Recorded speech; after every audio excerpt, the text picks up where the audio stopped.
Hey everyone, welcome back to the channel. Today we're diving into a bombshell story shaking the Russia-Ukraine conflict. On July 4th, 2025, a phone call between US President Donald Trump and Ukrainian President Volodymyr Zelensky sparked global headlines, with Trump reportedly asking if Ukraine could strike Moscow. This call came just as Russia unleashed a massive attack on Ukraine, escalating tensions. Let's break down what happened, why it matters, and what's next, using exclusive clips from top news sources. Now, it is the Financial Times that had obtained much of this information, and they are reporting that Trump asked Zelensky on this call, this is what the FT says, Volodymyr, can you hit Moscow? Can you hit St. Petersburg too?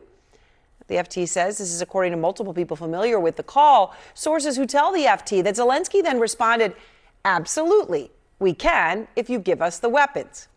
Now, people briefed on the call, which took place one day after Trump spoke to Putin, said that Trump spoke about, quote, making the Russians feel the pain. That was CNN reporting on the Financial Times' explosive revelation. Trump's question about striking Moscow and St. Petersburg marked a stunning shift from his earlier promises to end the war quickly. Frustrated by a bad call with Putin on July 3rd, Trump seemed to be pushing Ukraine to escalate to pressure Russia into peace talks. But what was the context of this bold move?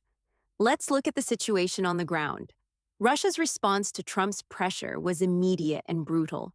On the night of July 4th, Kyiv faced a barrage of drone and missile attacks, one of the largest in months, targeting civilian areas. This escalation suggests Putin is doubling down, ignoring Trump's 50-day ultimatum to end the war or face severe sanctions. There is a massive attack underway in Ukraine. So far, we understand at least 17 explosions in a matter of minutes, 17 explosions across the city, one of the largest cities in Ukraine tonight. According to officials there, most of the strikes are targeting a civilian area in Kharkiv. Former NATO ambassador Doug Lute highlights the critical question: will Trump provide Ukraine with offensive weapons like long-range missiles? While he's promised Patriot air defense systems funded by European allies, the inclusion of weapons capable of striking deep into Russia could shift the battlefield dynamics. But Russia's not backing down. Well, it's a little too soon to tell because we don't know exactly what American weapons are in this package to be purchased by European allies and then dispatched to Ukraine. So clearly there'll be some defensive systems like the Patriot, as Patrick mentioned, but very important, will offensive systems. These are systems that Ukraine could fire into Russian territory.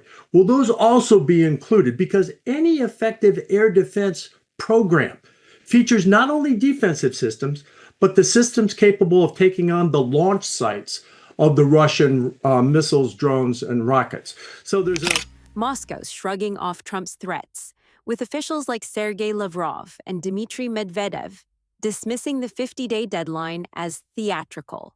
Russian state media even escalated to nuclear threats, showing the high stakes. Trump's frustration with Putin's refusal to negotiate is clear, but his history of unfulfilled deadlines raises doubts about whether these sanctions will materialize.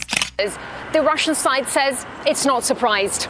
According to the Kremlin, weapons from the West have been provided to Ukraine for a very long time, and the deliveries will continue. Talking about imposing more sanctions on Russia and 100% tariffs on countries like China, India, and Turkey for buying Russia's cheap raw materials, many say it will be hard for them to find an alternative to these materials and ask whether the US president is ready to spoil relations with all those countries. Let's talk to people here in Moscow and listen to what they have to say about it. I would like the war to end and weapons supplies to stop. As for sanctions, all countries want to live well. Tariffs will cause a new round of price rises. There is no point in arming Ukraine anymore. Russia has shown that it can fight back. Now it's just a waste of resources. So, where does this leave us?